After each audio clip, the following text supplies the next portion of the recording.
Welcome to Choice Classic Radio, where we bring to you the greatest old-time radio shows. Like us on Facebook, subscribe to us on YouTube, and thank you for donating at choiceclassicradio.com. This is Ronald Coleman, inviting you to radio's most dramatic half-hour, Favorite Stories.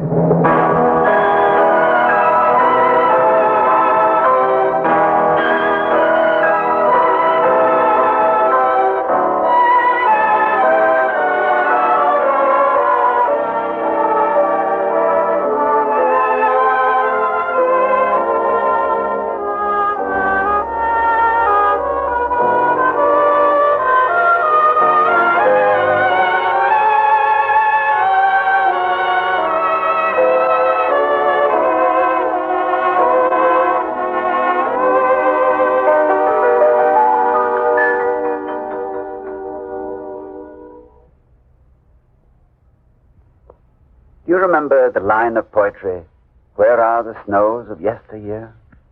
The man who wrote that, and so many other singing verses, was one of the most colorful rascals in all history, Monsieur François Villon. This notorious French vagabond, prince of all ballad makers, was the poet laureate of the Paris thieves. And yet his poetry burns like a pure flame across the centuries.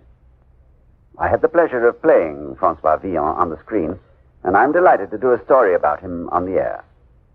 It all began not long ago when we were chatting with one of America's most illustrious humorists, Mr. Frank Sullivan.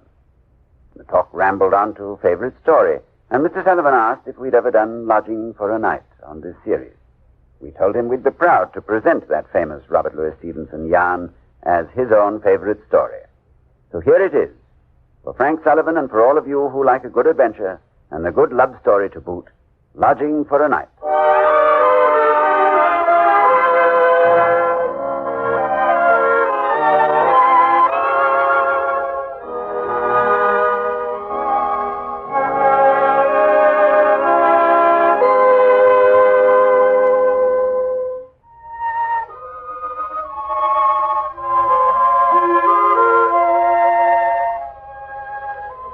This winter, filled with frosty store near Christmas, season deathly old, when wolves eat wind and nothing more, and men are held indoors by cold, where hearthstones' glowing embers hold the will I won to break away from love's sweet jail, whose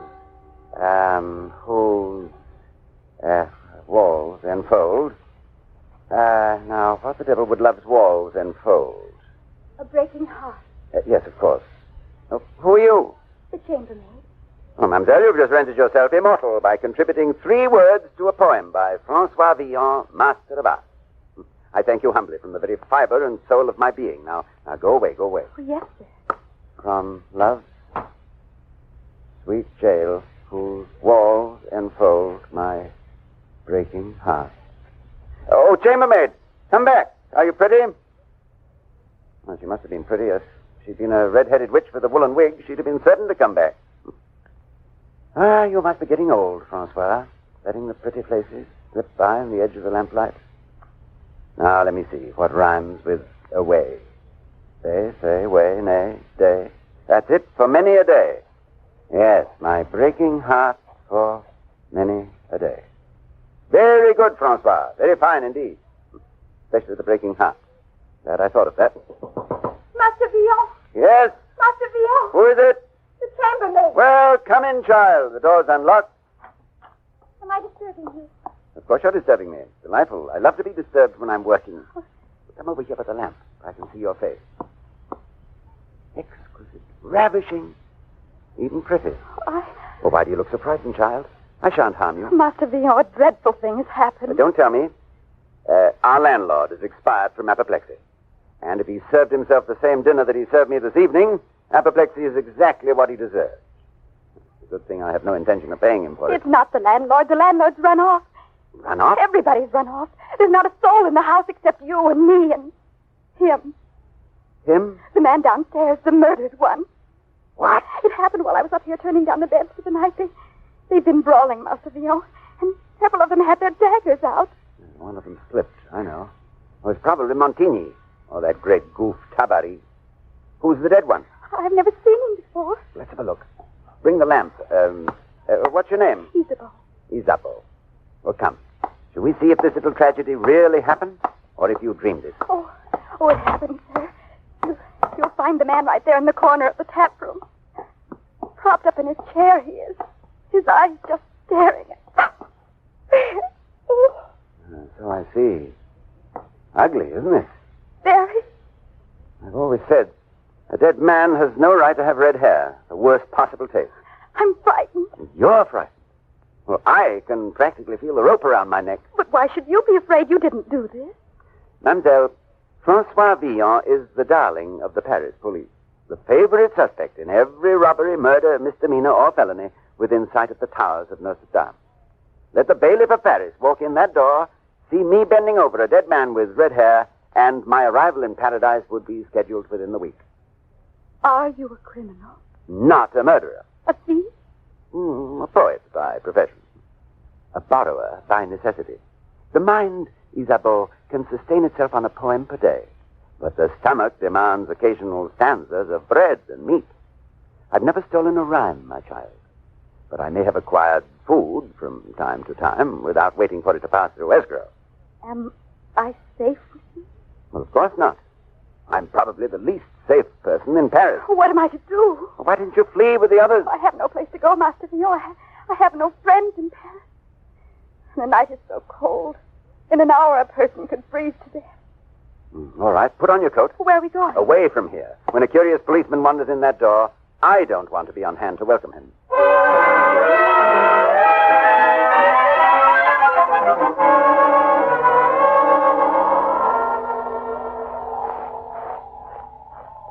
Oh, the luck of Job is with us tonight. That's not good. Well, Job didn't think so. Why did it have to stop snowing? Our footprints leave a trail as clear as if we said to the police, follow us, please. But a little soft falling snow would cover our tracks. Here, up this alley. Who is it? Quiet. Police? I don't think so. No, it's probably some madman. No sane person would be out on such a night. Oh, come. We'll walk in his footsteps, Isabeau. That will confuse the official bloodhounds. Is there danger, Master Villon? Real danger? Yes, on 5 counts. Count 1, we have just left the presence of a murdered man. Count 2, Francois Villon, having made 1,000 enemies with his truthful, if somewhat unflattering verses, is ripe to have the murder pinned on him. Count 3, there's a curfew, and we're violating it. The police patrol could arrest us just for being in the streets. The murder charge would come later. Count 4, this night is cold enough to freeze the fires of Hades. If we don't get indoors soon, we may be warming our hands there by daybreak. And count 5, Yes. we're alive. And being alive is a very dangerous state. Oh. The mere act of breathing imposes the danger of not breathing. Sip a bowl of porridge, and you are awakened to the danger of starving without porridge. If it's safety you want, Isabeau, you must avoid living. The only complete safe man is a dead one. I don't like you.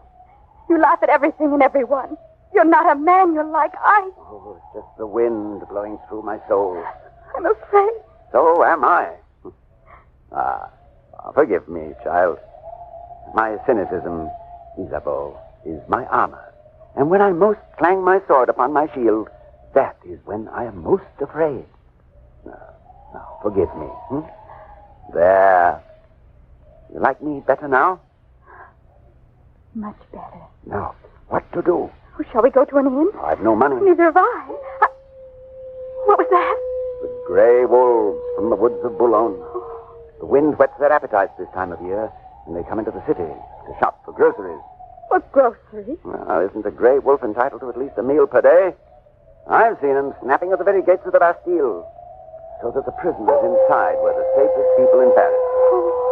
Oh, listen to that fellow. A veritable lion heart of wolves. I hope we shall be spared the distinction of meeting his teeth in the snow. My arms and legs are numb. What about your feet and your fingers? Oh, they feel warm. Oh, then they're freezing. We must get out of here. Out of the cold. There must be somewhere we can go. You know no one in the whole city? I've only come here a few weeks ago from the south. We never have cold like this in Marseille. I have an idea. Someone who might take us in. Jean Motin. A friend? Well, that may be stretching a point. He was a friend until I left him a noose in my will. How could you do that? Oh, anything is possible for a poet.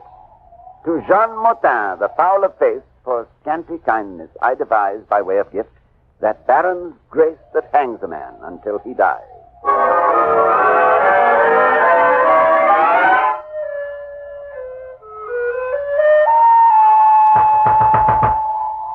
Jean Motin! There's no light in the house. Do you suppose he'll let us in? Oh, he let us in. He's a vain fellow. Motin! You have callers! Who is it? John, it's your old friend, Francois Villon. I've written a new poem for you. Oh, have you now? Does it call me foul of face? No, nothing of the sort. Do you will me a noose to hang myself by, eh? Is that the gist of your rhyme? Oh, this one is nothing but compliments, John. Spare me your compliments, Dion. I want none of them. Or at least let me come inside and write it down while the rhymes are fresh in my mind. I want to give this poem to you. You won't even have to pay me. No, I want to pay you before you write it. Like this. No! Motin, you villain! For shame, sir, Oh. throwing water at a poor man on a night like this. Oh. I hope he freezes to death. Oh. It's better payment than he deserves for the insult he writes. I beg you, John. We're cold. We've no place to go. Let us come in and warm ourselves. Never. You'll never set foot in my house, Francois Dion. You rascal, villain, foul of face! Oh, that will do no good. Save your strength, Master Villon. Master Villon. Master of what? Does it warm a man to be able to say I am freezing in 7 languages? We shall go to the police. No. At least there'll be warmth in the prison. A prison on fire is a colder place than this. I've lived in prisons, I know. You'll die if you just stand here. I have an overcoat of ice, my lady. Such an overcoat keeps the statue of Charlemagne warm in the Place de Grève. Won't you do the same for me? We must find a lodging for the night. Someone will show us charity. Somewhere they will let us in. At least till sunrise. Well, where? Oh, any door. This door. No light in the house. We're complete strangers. What will you tell them? The truth. The truth? Oh, that seems rather a dishonest thing to do. Please, in the name of human charity, give us lodging. We are freezing with the cold.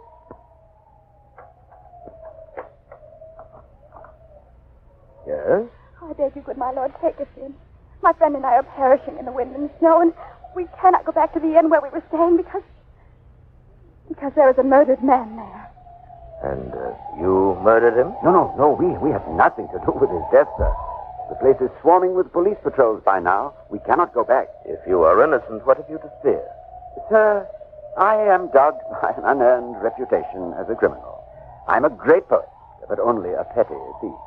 A master of insults, but an amateur in crime. The authorities consider me, quite unjustly, the greatest rascal in France. And the prefect of the Paris police would probably give half his life to put a noose around my neck. You see our danger, sir. Will you let us lodge with you until daybreak? I shall be delighted to have you both as my guests. Oh. Won't you come in and warm yourselves by my fire? You're serious? Perfectly. Oh, thank you, sir. You have a kind and generous heart. This is amazing. I must try telling the truth more often. I shall see that you get some dry clothes. And I'll have some hot soup brought in for you. God bless you, sir. We would have died if it were not for your goodness. Permit me to introduce myself. My name is Francois Villon. Yes, I know. Well, you mean my fame has preceded me? Quite definitely. I am very familiar with your reputation, Master Villon. Well, thank you. Permit me to introduce myself. I'm Enguerrand de la Feuillée, Seigneur de Bristou, Bailly de Patatrac. And, incidentally, prefect of the Paris police.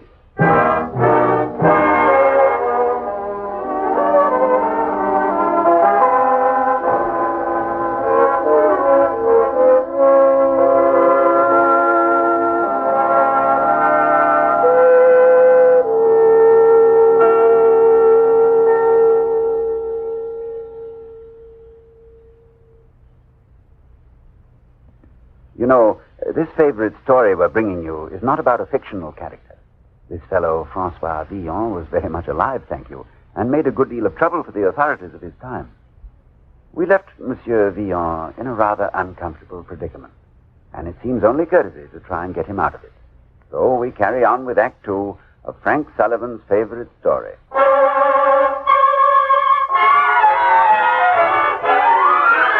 Superb! Excellent! Magnificent! Is it my fault? Try any door, she says. Any door. Someone will let us in. There are 1 million doors in Paris, counting the suburbs. 1 million doors, but she manages to pick this one. How was I to know? And then tell the truth, she says. Never told the truth. Dull. Like a musician who composes his theme and makes no variations on it. And she picks the one man to whom the truth about Francois Villon should never be told. Our generous host, the prefect of police. Tell the truth, she says. Oh, stop talking about me as if I weren't here. As if I were a marble statue or something. Yeah, wish you were a marble statue. You make a very pretty marble statue. At least a marble statue would never have me wake up a man who was dreaming of hanging me. He doesn't seem such a bad person. It's very kind of him to go into the kitchen himself to find us something to eat. He wants to fatten us up. Don't you see? The heavier a man is, the harder he falls. And the swifter his tightrope walk into paradise. Here's to Villon, one of the boys, born in Paris near to Pontoise, whose neck in a noose must learn the joys of weighing his body's avoirdupois. How horrible. Yes, it's no good at all. A mere doggerel. Not worthy of me. Forget I even said it. Food, my friends. Lentil soup, steaming hot. Oh, thank you, sire. Your gallant hospitality, good mine host, is exceeded only by the odious nature of your high office. Forget that I am a police authority while you warm yourself. You must be half frozen this bitter night. Oh, past 3/4 frozen, sir, and remarkably close to 7/8. Are these golden soup plates, my lord? I've never eaten from gold before. I always serve my guests from golden soup plates. Now, that's interesting, Monsieur le Prefect. Has this courtesy been extended to your guests at the Bastille? You will probably learn that for yourself, Master Villon. Touché. Tell me, sir, of what crime do I stand accused? Murder? On what evidence? Your own. I am convinced from what you blurted out when you first arrived here that you are as guilty as Cain. Oh, that story about a murdered man. That was only a ruse, a joke to make you let us in. You mean there is no corpse in Faircombe Tavern? What? A corpse with red hair? Oh. How did you know? I'm the prefect of police. It's my business to know. Well, I didn't kill him. I think you did. Were you in the tavern when the man was stabbed? I was. Upstairs. You're the greatest rascal in Paris, Villon. I can convict you as an accessory before, after, or during the fact. Now tell me, Master Villon, did you hear the church bells ring last Sabbath? Yes. I hope you can remember the sound, or it must last you throughout eternity. Oh, Monsieur le Prefect, hear me. I am guilty of many crimes. Accuse me of larceny, the polite name for thieving, or accuse me of libel and slander, the impolite name for truth when it doesn't suit you. But I beg you, sir, not murder. I have not committed murder. You both stand accused of the murder at Faircombe Tavern. Both of us? Oh, now, not this young woman, my lord. I can vouch for her innocence. You'd vouch for the innocence of Satan himself. Yeah, but this is a simple child from the country. Child, tell him how simple you are. Oh, I'm very simple. Now, I ask you, sir, how could anyone who admits being simple ever commit such a crime? Look at that face, Monsieur le Prefect. Surely your long training as a police officer must convince you that this sweet young face could never have prompted a murder. Master Villon, would you care for more soup?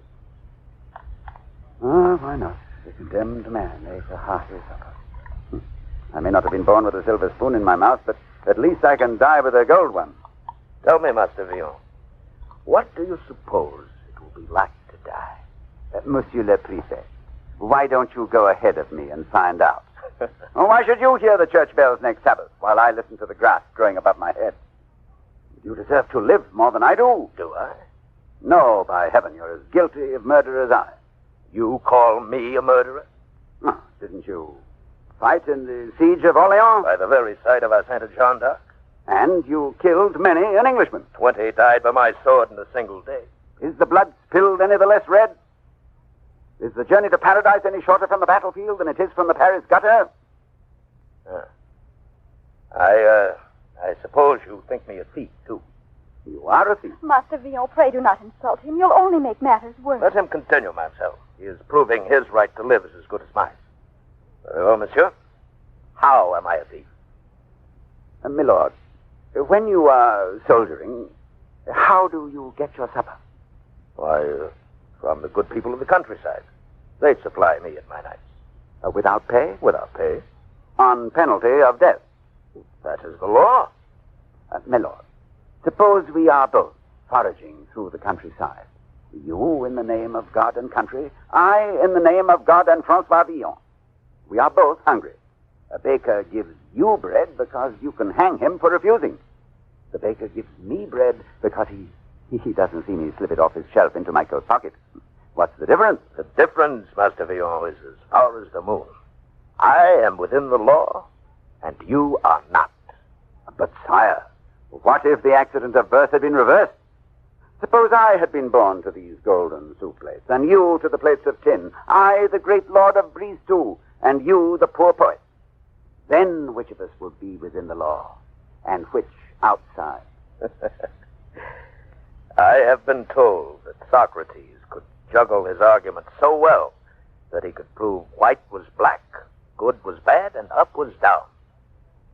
Villon, you are almost as good a juggler as old Socrates. Yeah, it's a pity the rope must pinch off such a clever brain from such a careless body. Good my lord, I beg you spare Master Villon. He has made jests for you, and he talks as if he didn't care about his life, but he is a great poet. And, sire, you cannot send a great poet to the gallows. A great poet? Ah, cheap little rhymes, doggerel. Doggerel? Cheap? What has this Villon ever written that will live 2 years after he's dead? Oh. What indeed? Where are the snows of yesteryear? Where are the ladies who lived and loved? Cleopatra, the queen of fear. Helen, who fired the towers of Troy. Where are the snows of yesteryear? Where is Echo, whose shout of joy the riverbanks and marshes hear? She who was once so beautiful. Where are the snows of yesteryear? And Joan the Good, whom Englishmen at Rouen doomed and burned her there. Mother of God, where are they? Where? But where are the snows of yesteryear? Fair Lord, the question is in vain.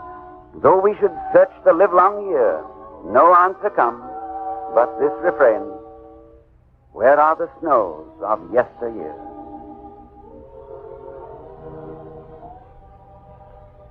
I ask you, sir, can you hang a man who writes poetry like that?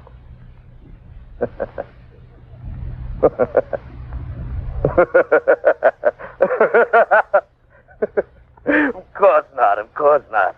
I can't hang you. I couldn't hang you if I wanted to.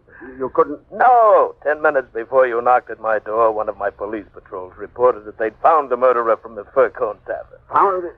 Well, so you were just making a joke with me? Call it that. I was also keeping you from freezing to death. I wanted to try out your wit, Master Villon. I wanted to find out if you really were the cleverest wit in Paris. And now you know that I am. No, no. I think that you are a very foolish man. Anyone who speaks as you do and writes such poetry should hold a seat of honor. Why should you live with one foot in the gutter? Next time you might not get off so easily. Why not try being honest? You're right, my lord. Perfectly right. Oh, I'm happy to hear you say that. Let this night be a turning point in your life, you. It will. It will, I promise you. You are perfectly free to go. This is an amazing world, my good prefect. One short night's lodging, and my entire character has been changed. Ah, see?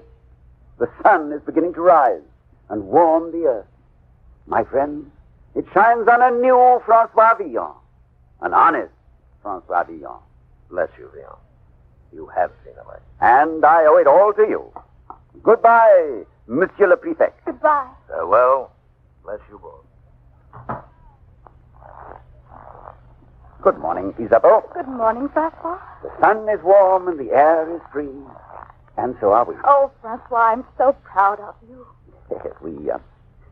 We came off rather well, didn't we? And I wager the old boy hasn't even missed it. Miss what? This. Oh, why did you do it? Well, you never can tell when we might need a golden soup plate.